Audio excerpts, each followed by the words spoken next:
দশম শ্রেণীর বৃত্ত সংক্রান্ত আরেকটি সহজ এখানে দেওয়া আছে। এ ও বি বৃত্তের একটি ব্যাস, বৃত্তের ওপর একটি বিন্দু, কোণ ওবিসি সমান 60° হলে কোণ ওসি এর মান কত?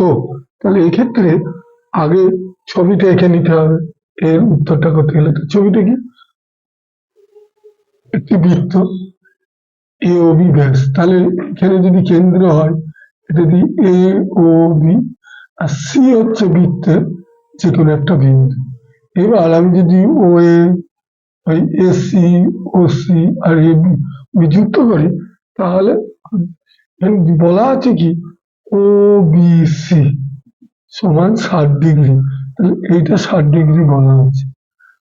তাহলে বের করতে হবে ও সি এর মান জিজ্ঞাসা আছে। তাহলে আমরা জানি অর্ধবৃত্ত এখানে ত্রিভুজ বিওসি এর এই বাহুটার এই বাহুটা সমান, কারণ একই বৃত্তের ব্যাসার্ধ ও বি আর ও সি একই বৃত্তের ব্যাসার্ধ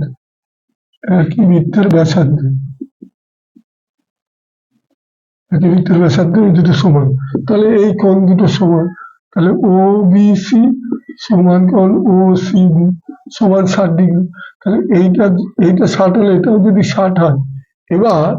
এবার আমরা জানি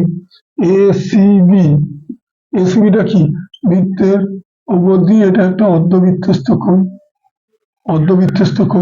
তাহলে অর্ধবৃত্তস্থ কোণ এসিবি সমান 90°, কারণ এটা অর্ধবৃত্তস্থ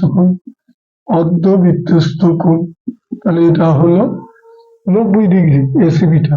তাহলে অতএব এই পুরো কোণটা যদি 90 হয়, তাহলে ও সি এ কত হবে?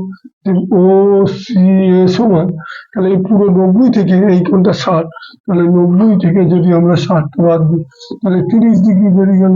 অতি সহজে, খুব ইম্পর্টেন্ট এই অঙ্ক।